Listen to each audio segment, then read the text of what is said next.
Hi there, and welcome to the Homestead Education Podcast. Do you have a homestead, farm, or just dream of a rural life? This is a show to help you and your kids grow your own food and grow as a person. I'm your host, Kody Hanner. I'm a homesteader, homeschool mom of six, and small town enthusiast. I was raised by an old school rancher and blessed by the grace of God to have been exposed to so much of what rural life has to offer. Join me every week to talk about homesteading, homeschooling, and growth with a homestead education.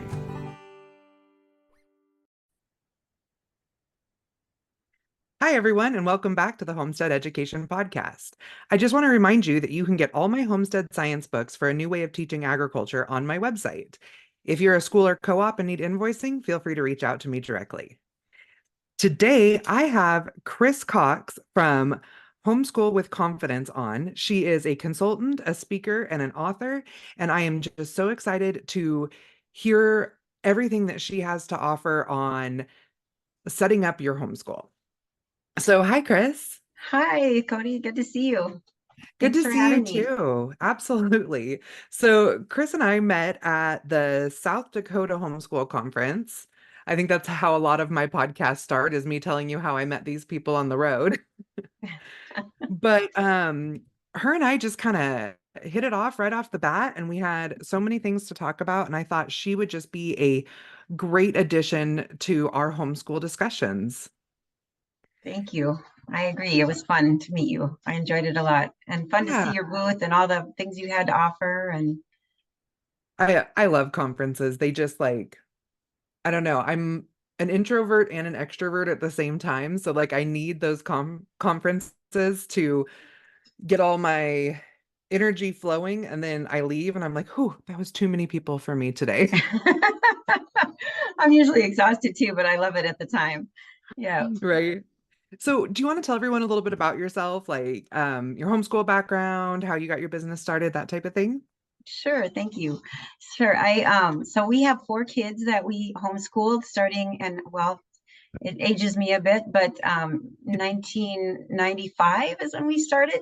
So our kids were in first grade, preschool, and then there were a toddler and a baby. And so we worked at it for many, many years and graduated all four of them already. And in fact, Congratulations. thank you. Yes, it was a big accomplishment, as you know, getting all of them educated. But it was fun too. It was a lot of fun. That was certainly hard days, though. Yeah, I'm But still in the throes of it. So, yes, yeah, it's certainly hard days, and I think in fact, I had their name on a waiting list for a charter school, and through a time when I was quite ill, a couple of them went to a charter school for a short time. So, you have to do what you can do. But all in all, I loved homeschooling, and so after we graduated them all, we ended up, I just thought, what should I do now? I have a social work degree, but I know homeschooling. That's what I love. I have a passion for it. And so mhm. I thought I might as well do something with homeschooling. And while I was homeschooling, I helped a lot of homeschoolers just either get started or help them in the high school years to figure out what they needed to do. And so it was just a natural transition then to start doing homeschool consulting and speaking. And I did a little tutoring for a while as well and enjoyed that. But then I sort of zeroed in on the consulting and speaking for homeschool conventions and groups and then the one-on-one consulting with families. And out of that came a planner and homeschooling with confidence book that helps new homeschoolers. Had a support group for a while with new homeschoolers, and then the book kind of I felt like would meet their needs without the group, and they could do their own group if they wanted.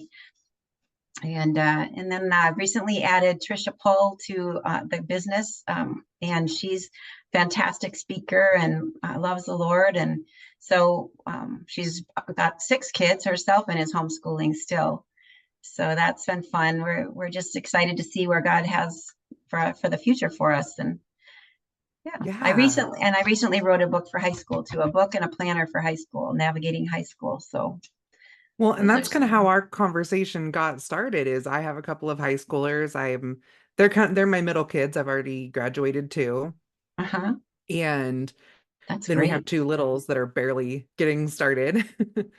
Okay. Um, one he at 2.5, my 6-year-old, when he was 2.5, said, "Mom, I think it's time for you to start teaching me." Yes, That's sir. great. I love it. His his now 4.5-year-old brother still like barks and growls. So, every child is different. That's right.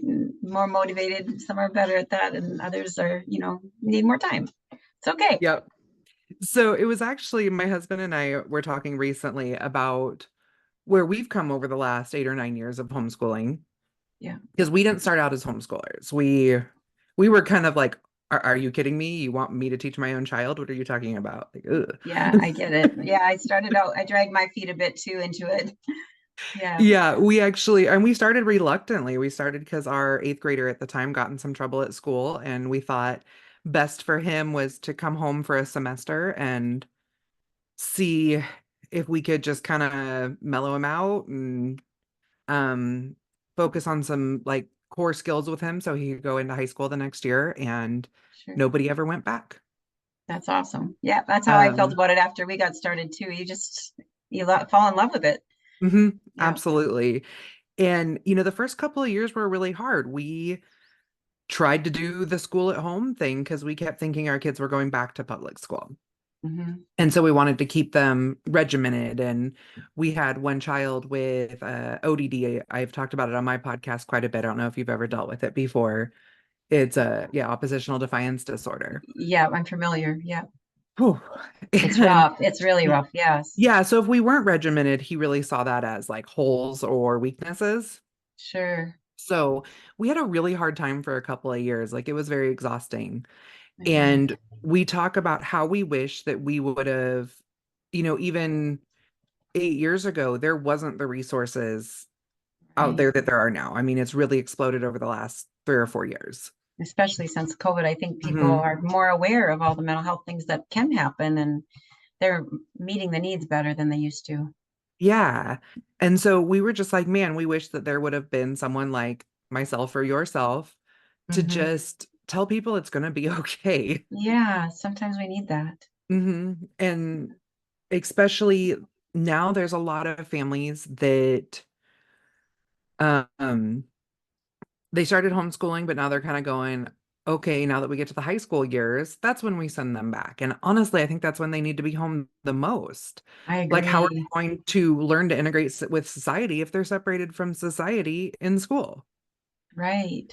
And yeah, and you get to see everything come into fruition of all the hard work you've put in all those previous Right? years as well. And allow them to focus on their interests. There's so many benefits to homeschooling through high school. Yeah. So I'd really love to chat today about what it looks like homeschooling high schoolers. Okay, sure. So if you were working with a family that was like, what do we even do? Like, how do we get started with homeschooling high school? How do we make sure we're meeting all their needs? Like, what would you kind of go over with them a little? Yeah, that's a great question.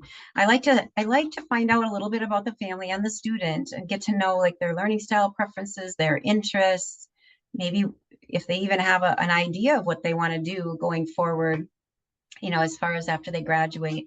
A lot of kids don't though at that point. But what I like to do is just find out about them and really try to tailor their high school 4 year or 5 year plan, whichever they're trying to do, into what would meet their needs the best as a student and as God's creation. God has created them with special gifts and Hmm. abilities, and so I like to help the parents and the student really hone in on what that is and what would be a good direction for them. And so we talk about that. We do a learning style assessment. I recommend they do a career class by around age 16. So we try to incorporate that into their 4 year plan. We have a spreadsheet. We go through like English. What would you need to have covered over the 4 years to be well prepared? And honestly, some kids aren't going to go on to college. Some kids are. We don't really know it, in the early stages of planning for those 4 years. So I always suggest that you plan like they might go to college so that you prepare them if they need to, because colleges have requirements. Hmm. If there's just no way they're going to go to college, then we would tailor their 4 year plan to fit their needs. And there's certainly, and that's fine too. College isn't always the best course. There's so many careers out there that are fantastic that don't require college. So we go through and we talk about what math they would need based on what they might do. And I always encourage the parents to and the student to try to figure out some things they want to learn about that could be potential careers, so that they can do some electives. So Hmm. if they show interest in, say, children, for example, they would like to possibly work with kids. Well, have them do some volunteer work, in the church, working with kids in the nursery or the kids program. Have them babysit, have them do a class like child development 101 or something, and incorporate all that into a course. And you can put that on their transcript as a Yeah. course, like an elective course. And so we talked through all of that as well, and try to make sure that they have everything that they would need, at least tentatively planned out for the 4 years. And then each year I encourage them to reevaluate, especially after they do their career class around age 16, and get a little bit more direction, or a career assessment. And I, I, I personally really like Career Direct assessment. Have you ever heard of it? No, I haven't. So it's through Career Direct is the name of the company or the organization, and they have an online assessment you can do, or you can hire a consultant through Career Direct, and they'll give you access to the online test, and then you meet with them afterwards, and all of that. But you really get a good picture of not only, just their interests, but their skills, their values, and their personality too. And so those 4 areas, they look at all four, and then they give them this huge list of careers that might fit them well. That's amazing. I mean, I remember taking a career style personality course when I Mm-hmm. signed up for community college several years ago. And I mean, I felt like it was really all over the place. It was like you would make a great lawyer, agriculture, or business. Oh, wow. Yeah, Well, that's helpful, right? right. Yeah. I Well, was like, well, that's really all over the place. But yes. I mean, I I was did gonna, end up majoring in business, then went on to agriculture. So I guess I'm just not a lawyer, but I can argue that's like one, so we're solid. okay. You fit all of them then. That's Right? great. That's funny. Yeah, I think the nice thing about that Career Direct assessment is that it's biblically based too. So it Oh, it really, is. That's really is. awesome. Yeah, it's got a lot about their faith, and just has Christian values. And then they have a lot of links you can go to after you get your list of information of, that your personality, your values, and all that. And they give you their list of careers. They help you study about those careers too. Oh, So that's that's really really. cool. Because I mean, I even had one of my kids take a career course Hmm. like for a semester, and I felt like it was almost more overwhelming for him Oh, that's too bad. learning about all the different careers when I'll admit even some of them were like, he's never gonna do that. Why are we even, like, and Right. so yeah, that would be nice to be able to have it a little bit more direct. I like that. I like it too. And so then when I wrote the book, Navigating High School, um, Yeah, the student guidebook, it actually I have the has. girl version here. Nice, and I have the boy version here. So that's perfect. So Which are I know essentially the same, just different they color are. covers, right? They Yeah. are. I had some teens helping me with this, and they were like, "We have to have a boy and a girl version." And I said, "Okay, Well, you know what? I we have can." boy-girl twins, and whenever I come home with the same one, they're like, they kind of like that Oh, they get to decorate the front to make it oh their yeah, own, but at the same time, they're like, well, which color is mine? Because right. Sure, that's they like to funny. have that distinction. So, Well, I like both of them too, so it's kind of fun. I mean, a lot of right, girls are buying this one too, so it's funny. right. It doesn't really matter. They're Well, just when they don't have a twin brother, they're like blue's cool, but right. There you go. That's right. So in here though, I did do a short career course based on the Career Direct assessment. oh, nice. What it does give you options if you don't want to do the Career Direct one. You can do some online testing and so on, but it's just a very simple 8-week career exploration course where they can try to hone in on what God would have them do for their future. So I'm Oh, excited that's about it. great. Yeah, that's just one of the chapters in the book, but it's fun that, yeah, I think it's, You let can me tell how see, much I looked at it. I came home and I was like, this is really cool, kids. Start doing it for your morning. We do like journal time in the morning. oh yeah. But I don't always have it just, write about your what you did yesterday type journal. I usually Mhm. have like something like this or a executive functioning workbook or an ADHD workbook or something like that that makes them reflect on themselves but work on. So this was perfect too, because we were just finishing up a unit. Oh, So that's good. That's good. Well, this is meant for them to do on their own. So yeah. that's great. I think it's a good time to do it that way. And the focus of this book is actually to help kids prepare for when they are done with high school so that they're adequately prepared to be out on their own. Hmm. So it has the chapter on career development and that sort of thing, but it also focuses on building their faith and ways that they can grow in their faith. So that they have a solid foundation as they leave home. And then also a chapter on getting to know themselves. Like it has a personality assessment links, and it has a learning style assessment, things that to help them understand who they are, so they're strong and confident in their strengths and aware of what their weaknesses are. And then a chapter on setting goals in the high school years, which I think is a valuable skill that kids can leave home without sometimes, just because it's not, it takes work to set goals. Right. And we're actually working on some of that right now because, like, I informed the kids that next month when we go to a homeschool conference, they need to pick their science and history for the year. Oh, We that's already have good. math and English locked in, and they were like, we don't But want to that's, go and pick curriculum. And I'm like, whatever, you're going to have a good time. yeah, they But will. what I do is I tell the kids, instead of saying just go find a math, I say, okay, this year we're doing algebra 2, go find an algebra 2 that That you speaks to you. like. Yeah. Yeah, that's great. Which in this case, we found one that we liked. So we're going to stick with them through the upper high school years. That's great. Um, I, but I said, so this for history this year, you need to do, I have a short ancient world history that we're going to do. It's actually a junior high one, but I really liked it. And we mm-hmm. haven't ever really done like a world history. Oh, that'll be So I was perfect. like, let's work through the junior high one over like 2 months or something. But then I want you Mm-hmm. guys to find a world cultures to follow up with it.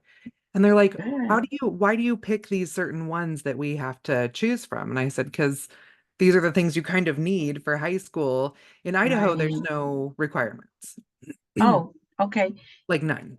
Yeah, which is It, nice, but not at the same time. It gives you yeah, some guidelines if you have a little. Well, and truly, most homeschoolers throughout the U.S. we don't have to follow the public school guidelines no, anyway. But mm-mm. that's why I use the guide of a college prep core 4-year plan. So Yeah, if they're capable of potentially going to college, it's nice to mm, use that as your, is that, it's so simple. It's 4 years of English, 3 to 4 years of math, 3 to 4 years of social studies, and hmm. Well, and that's kind of, so on. I Yeah. wanted them to be well-rounded. And we, as a family, really, really enjoy US history. Oh, that's good. And like government and that type of stuff. We are always reading Mhm. books about it. When we travel the country for conferences, we're always stopping at historical landmarks. It's Yep. something we truly love as a family. So even if we're doing ancient history or world cultures as their science, they're still going to get a ton of US history. But that That's can't be all they learn. Like they need to have that full picture. And that's what I was kind of working with them on when we were discussing this, is you need it.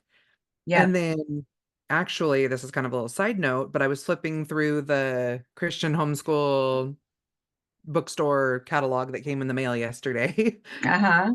And I found a geography curriculum that starts at kindergarten. And I was like, Oh, oh, fun. Because I have a first grader, but I've thought, well, I'll just start with the kindergarten one with him and sure. we'll work through them. And I said, I wish I would have done this with my older kids because one is obsessed with geography and the other one doesn't even know what state she lives in. She's like, yes, I do. We live in Nevada. We live in Idaho. Yes, I know. Yeah. That's funny. I'm That's like, well, at close. least you're funny. Yeah, yeah, that's cute. And so I told Mm. her that actually for she has to teach, they each teach their little brother one subject every year, and it's usually the one they're struggling with the most. Okay. so that they're teaching it from like a lower level. So usually she teaches him like his spelling because she's severely dyslexic. So rather than making her do a kindergarten level curriculum to learn her spelling, she teaches him out of a book. That is such a great idea. And I think it's so good for their relationship, hopefully, anyway. That Yeah, it really is. So I told her next year she's teaching him geography, which her twin brother is very upset about because that's his favorite subject. no. Oh, that's tough. Well, it'll be fun. It's good. I think it's so good to have siblings help, the older siblings help the younger ones. It's really good for them. It's really been helpful not only for them honing in their own skills, but also just taking kind of a little bit off of me as well. Sure. Because then I have time throughout the day that I'm not having to just teach the littles and I have the littles locked in with the older kids where I can go work or do whatever I need to do. Yeah, it's good. And when you have multiple kids, you really can't do it all. You have to enlist help. You have to. Mhm. Yeah. Yeah, it's impo I mean, we were at a conference last week where we had to leave the middle and younger kids home alone, but it was prom night, our Oh, homeschool prom. yeah. So I had to enlist our 19-year-old who has already moved out to come up and take his 15-year-old siblings to prom and take the little boys to Sonics. So Oh, that's awesome. No, see, but that's how we want our kids to grow up, to be responsible and be willing to help like that. That's great. it's really nice being able to have that like like almost creating our own multi-generational family because we don't have Right. a multi-generational family really outside of us. Sure. That's really good. I'm glad he was willing, and I'm sure they loved time with them. So that's Yeah, neat. they loved it. He uh, he balked a little. It's There okay. was dirt bike races were in town that weekend, so Oh, it's that explains it. Sure. yeah. Can't But blame he's them both. 19. There's always, dirt bike races or the mud bogs or, and we're just like, yeah, sorry, you got to be a brother. Yep. We need you. Yeah. Yeah. That's good. Oh, Because the 15-year-olds, they won't have their licenses they could actually get them right now because they can get them at 15 and a half in yeah. Idaho. Really? Wow. Yeah. But they got their permits right as we were going into winter and neither of them wanted to drive. So, That's not all bad. I've often thought 16 seems a little on the young side, but yeah. 16 in Minnesota too. It's 16 in Minnesota. Yeah. So That's how it was in California. Actually, here in Idaho, if you're 14 and your family has a registered farm, you can even drive semi trucks up to 100 miles as the crow flies. wow. Yeah, at That's kind of 14. scary. That's really scary, Yeah. actually. I don't know. Well, a lot of them are more capable than I give them credit for, too. So, True. I mean, my kids have been driving on the farm for a long time. They feel totally comfortable with that. They're like, they'll side hill mhm. a truck down to the pond, but I'm like, okay, get out on the highway. They're like, we don't want to. Yeah, yeah, that's funny. Well, and I was in North Dakota for a period of time. I lived there, and yeah, they were driving at 14 too. And my husband grew up driving starting at 14. So, hmm Yeah, I was yeah, driving a stick shift Jeep side hill in junior high, I remember. So yeah. Well, if they have that much experience, then they're probably just fine driving a semi, but well, it sounds scary to me a little. still a little scary, yeah. Yeah, yeah. So, Anyway, yeah, so you kind of we went into career exploration and we are starting to look at like what's required. So you said to look if they're looking at college, look at a college prep. If they're not looking at college, I know that every state has different requirements, but kind of what would you suggest for those years? yeah, so I think they just really need to be prepared for whatever they think they might want to do. But most public schools require, in most states, around 4 credits of English for the 4 years, or, one per year, Hmm and then 3 to 4 credits of math for over the 4 years of high school, 3 to 4 credits of social studies or history, that sort of thing. History, geography, economics, and American government, those would all fall under that category. And psychology and sociology as well, Okay. if they want to explore that. But mostly, I think colleges. I think it's just good to have well-rounded, whether they're going to college or not, knowing about the world history, like you're saying, Mhm. but and U.S. history. And then I think studying economics and American government are really important too. So I was gonna say, I remember in college for a sociology or for a social studies class, my ag econ class counted. yeah, oh And I yeah, was kind of like, right. that doesn't make any sense to me, but No, it as an should. adult now it does. I'm like, oh yeah, that makes Yeah, total sense. But yeah. And then geography, of course, like you're saying too, I think is really valuable too, world and US geography. So those things are social studies. And then sciences, most high school science would include a physical science, a biology, and a chemistry at least. And then if they're science minded or they seem to be have a bent towards that, then you would go on to maybe physics or something else for science for that fourth year. So those are the core subjects. And in English, I mean, we talk about the important things of covering like learning to write well, research papers, essays, creative writing, but also reading is really important. And Mhm. just every year spending time reading good literature and understanding it and that sort of thing. And then speech and math. If this is one that I find a lot of people struggle with, they don't like algebra, but and if you're not going to college, you don't necessarily need algebra, but it can be helpful. Like I guess even just I figuring out think the how to. problem solving that you have in algebra and that type of Yes. thing, or then, for example, in my curriculum, I have some pre-algebra, algebra style problems Hmm. in like calculating feed rations and stuff.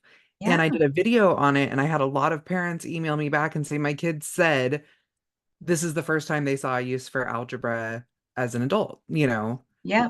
There, and if you want to paint a room, I think, or measure for carpet, don't you need algebra? I mean, it's hmm yes, Just it some wasn't my basics, yeah. right. It wasn't my favorite subject either, but I think at least algebra one and hopefully geometry and algebra two should be covered in high school. And Yeah. then if they're a math direct, planning on a math type of a career, then they want to go on and do maybe something more in depth, calculus or pre-calculus or statistics or something like that.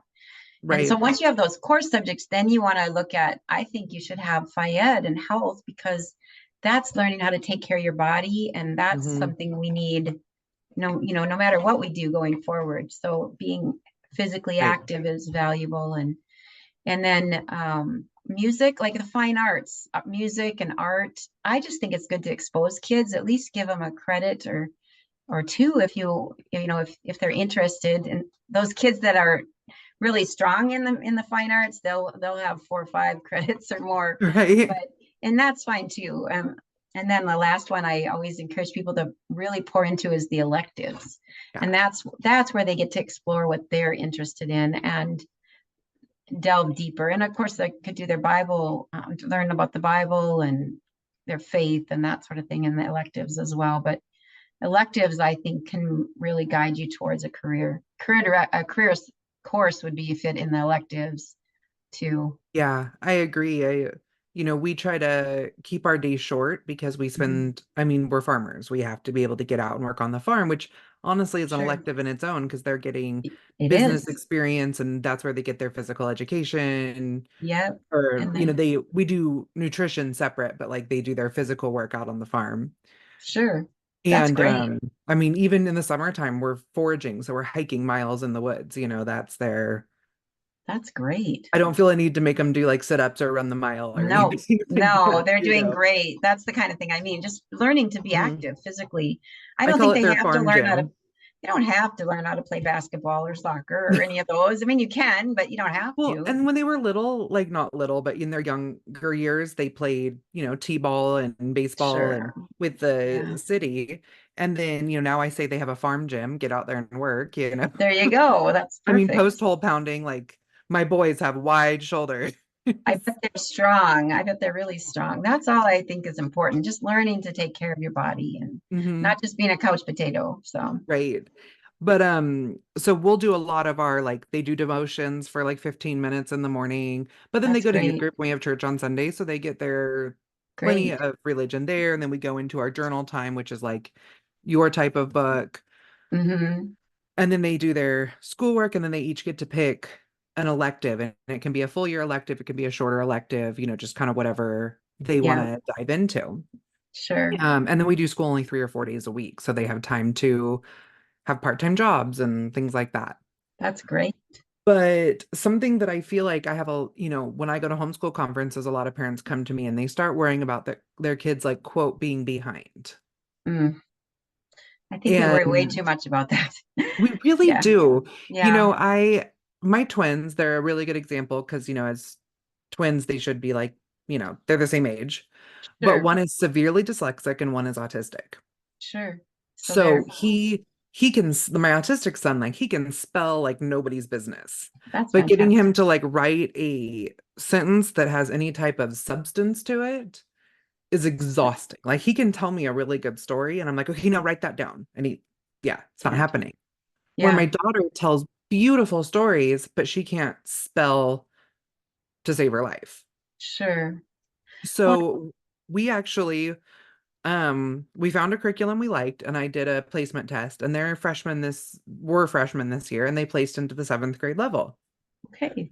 And they were kind of like, does that mean we're behind? I was like, no, because this is really a comprehensive curriculum and I'm okay with it. It's more comprehensive than anything I did in the 7th grade. Yeah. So, and I'm a writer now. Sure. So I had them do it, and their confidence is so high in their English that That's they great. chose for their elective to be creative writing. That's great. So now they're actually doing two separate Englishes by choice, when the year before that, their English curriculum was tears. I mean, it was a nightmare. So Yeah. I was like, no, you guys aren't behind at this point. I feel like you're ahead. That's really good. And you just built up their confidence by doing that as well. And I think, because of the autism and the dyslexia, there's adaptations or uh, things that you can use to help, like voice to text, for example. So Yeah, I'm they kind of don't, mean like that. So no. you don't let them do it. Okay. It I is will let my really, daughter type over write because she has sure, dysgraphia too. So I'm sure. like, if we can just kind of skip over that part where her handwriting is bad, but she can Mhm. get the instant feedback of typing and seeing which words are spelled wrong. Sure. I've seen a huge difference there. That's good. That's learning still too. Mhm. Well, the voice to text is nice. I mean, and truly, if they did go to college, I don't know if that's the plan or if they don't have any interest, but they do they allow for those kinds of assistive technologies and adaptations. So it's certainly not wrong to use it. You Right. have to They're go both with, currently, I think they're both college bound, that's great. but And I've encouraged them to do community college first and then good we'll go from choice. there. Because my daughter wants to either be a vet, which she's always said that. She's Great. like one of those kids that's like, Loves she's known from animals. day one. Like, she's already taken anatomy, physiology. Like, Good for her. and she goes, if I don't become a vet, I still know that I want to like go into wildlife biology or something along Hmm. those lines. Where Sure. my son, he's like, I am really interested in ag mechanics or possibly ag engineering. So I'm going to do Hmm. a 2-year ag mechanics course and get my degree with that. And then if I decide to go on, I will. And if not, I have my ag mechanics under my belt. So, No, that's great. It's awesome that they already kind of have a direction and and and luckily truly it's the same subject matter. So if they do both go to a 4-year college, I can send them to the same one. that would be helpful. And Nice to it's a not really have to good drive. ag school about 5 hours from here. So, Well, that'd be perfect. You don't have yeah. to run all over the country to go see them. And Yeah. yeah, well, and usually kids with autism and dyslexia, they're really bright in certain areas. So Yeah. I think it's okay to give them some assistive technology because in the areas they're weak, or just help them build those areas too. But I think it's great that you're encouraging them in their areas they're strong because that's what they need. So that's Yeah. good. Where they're It's good really at good. math, they're both, Yeah, I mean, that's doing amazing in algebra, and they do their science and they're great with their science, and they love, fun. um like I said, they love US history and geography and those types of things. They're actually the secretary and treasurer of their Constitution Club in our county. That's fantastic. So, Well, and it sounds like they're enjoying English, even though it's not their strengths, which yeah. is huge. Just to like it Mhm. is good. That's a Yeah, big step, honestly. it really From is. the Yeah, progress from hating it to liking it is big. So it really is. Yeah. that's good. That's good. Yeah. I know one other thing I wanted to say about electives that I think is, do we have time? Oh, yeah. Okay. The they have skills that are so important, life skills. I think that you need to think about those kinds of things in high school too. And I know you do a really good job of this. I can tell just from the times we've talked. But things about like learning how to manage your time and how to manage your finances and how to clean a house, how to, all the change oil on the car. But your kids are learning so many other great things about growing your own food. And it's incredible the life skills they're going to walk away with. So you've provided them with a great education. But I think life skills are one of those things we I always laugh online when somebody like, I'll post something on social media and they'll be like, put your kids back in public school so that because society's going to eat them alive. And I'm like, really? I don't think Because so. my kids are probably more well-rounded than you are. So not Right. you, whoever was. Right. I know what you mean. Yeah. Yeah. Yeah, I agree. I think that we can prepare them so well with homeschooling. They just have more time Hmm. on their hands than if they're in school 8 hours a day. And yeah, some of that's such wasted time in the public school. I mean, not to speak ill of the public school, but I just think there's a lot of things Yeah, I going, was actually talking to my kids about that the other day. They were like, what do they do in school for 8 hours? I mean, do they have to do schoolwork for 8 hours? And I was like, no, no, no. they're Like, in fact, transitioning a lot and yeah, I was like, in fact, you probably do more schoolwork than them. So, yeah. yeah. There's a lot of waiting, a lot of sitting around, I think, and I'm sure they're listening and learning quite a bit of the day too, but then they have to go home and do homework. It's like, oh, it just sounds so, Homework and try to like do sports and 4-H and youth group and yeah, part-time jobs and right. help out around the house and bond with their families and It, all that stuff goes out something the has to window. give. Yeah, that can't happen. It's too much, I think. So yeah.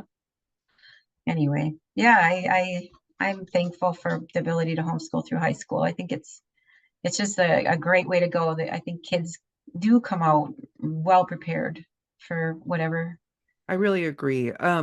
So for those parents that are concerned about being able to teach the subjects in high school, Good, good point. Yeah, that is tough sometimes. Yes, good question. I feel pretty confident. I mean, I have my bachelor's, Yeah. but I was even thinking about it yesterday teaching my first grader. I feel more confident teaching biology than I do teaching my first grader to read.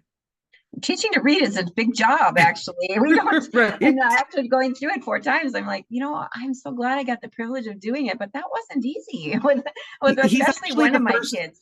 he's the Yeah. first one I'm teaching to read because I Oh, pulled my other kids out in junior high and third grade. okay. So he's now my first one I'm teaching to read, and he's really It's bright, but I have my moments with him where I'm like, oh my gosh, like, are we going to survive this? that's And, great. I and get it. but I also don't, if I had to come up with my own curriculum for teaching him to read, I would be lost because I don't know all those fundamentals of how to Right. learn to read. I just know how to read. I don't remember learning that in school. Right. And that's what's so nice about curriculum. It's all laid out and you don't have to remember. You can just follow it. And it Hmm. really, and some kids just pick up reading so quickly, others struggle. And I think sometimes they're just not ready for it. They need more time, but it's exciting too. But like in the high school years, I know for me, math was not my strength. I mean, honestly, I never took any math after Algebra 1 myself. So then I had to teach my kids geometry and algebra 2. I Hmm. learned right with them, truly. But I bought a video I think text that's from, really key is to not look at it as you trying to teach them how to right. do something. Look at it Hmm. as you are learning with them. Yeah, and that was so good for me. And my husband's strong in math. So if we didn't get something, we could always go to him. But I liked using the video. I think you just need to invest in those areas you feel weak in, like math. For me, we bought a Mhm. video text curriculum. So I watched with them. We could call them or go to my husband if we had questions. And it worked really well. But you can always hire a tutor if you really don't feel confident in a certain subject. I think that's spendy, but you can. But one of the other things I saw some families do is they traded. So one mom was Yeah. English major. She had an English degree. Another mom had a music degree. And so they had between them, I think, 6 kids. And so a couple days a week, they went to one house to do English. And then the other That's days they kind did of music at the other house. That's how we do our co-op. We do a co-op 1 day a week, and the kids That's kind of just go great. get that little extra. Yeah, and that's a co-op is another great option Hmm. too. It's like my kids take debate there with a teacher that they Mm, absolutely adore. sure. It's a group of about 20 high school kids, and they debate each other on really tough topics that I'm not sure I would even know how to broach those topics with my kids, let alone teach them how to Mhm. debate them. That's great. You have that opportunity. So Hmm. those are good skills. And, we can't expect ourselves to know how to do everything. Yeah. That you have to go out and get help sometimes for different subjects. So it's okay. Yeah, I think that's really helpful is Hmm. to, and I haven't found a curriculum yet that doesn't break it down. Yeah, yeah, that's true. Yeah, I you're agree. not, They make it teachable, make you can learn right along with them. The one thing I and will say that was hard, one of my boys wanted to learn German so oh, badly. Oh, so badly. I had learned Spanish, so I was like, why yeah. not Spanish? Come on, let's do Spanish. I really want to do German. So okay, so we tried. It was tough, like not Hmm. having known it before. If I would have, I would say if you don't know a foreign language, maybe find a tutor or get a curriculum that's really going to be helpful because Yeah, it's like not. I took 3 years of Spanish and then worked in food plants in California Mhm. for several years. I'm not bilingual, but I would feel absolutely comfortable teaching my kids at least their first couple of years of Spanish. Yeah, me too. Yeah, Yeah. But but if they, like my daughter, we live right on the Canadian border. So she's like, oh, I want to learn French. And I'm like, of course, that is a little fine. lifespan. I mean, there's some similarities there. That might have There been easier is, than yeah. German. And she Anyway, bought like an intro to German or intro to French like kit from a homeschool conference. It was like a scholastic thing that they could kind of listen. There was an app on their phone and sure. I think it was like $25 or something, and that's what she wanted to get. And she did it for 12 weeks and goes, I don't like it. I was Oh, like, see, thank then goodness. You didn't have I to was do like, anything. okay, well, but then Even like though we went to Canada and she's like, oh, I know what that says. Like she knew a couple of the things. So that was fun. It made her feel more comfortable like when we travel. So that's great. And gave her some exposure to another language, another culture. I think mhm. it's so valuable. Foreign language is another thing. I really encourage high school students to take some foreign language if they have the opportunity and the time. Because I think Yeah. it's you learn about another culture, and learning another language really is challenging to the brain too. Yeah. So it's a lot of And I good think I'm gonna benefits. have to um get a language curriculum or a Spanish curriculum for my first grader because Oh, yesterday he informed me that he only wants to do math and Spanish from now on. oh, that's great. He's the problem is he's really, really good at math, so it's getting boring for him. He needs some challenge. And I don't, Ah, I've told him like I'll do 3 or 4 math lessons with you a day, but I don't want to skip a math course because I don't want you to good. make poor Yeah, mistakes. that's wise. So we were on our fourth lesson of the day yesterday. Oh my word. His choice. That's I let great. him. There's other days where he's like, I don't want to do school. I want to go work on my worm farm. He's Sure. started a worm farm where he sells bait. Great. So I'm like, yeah, go do your thing, whatever. And then he'll come back another day and want to do multiple lessons. So yeah, on our fourth lesson of the day, he only wanted to do it in Spanish.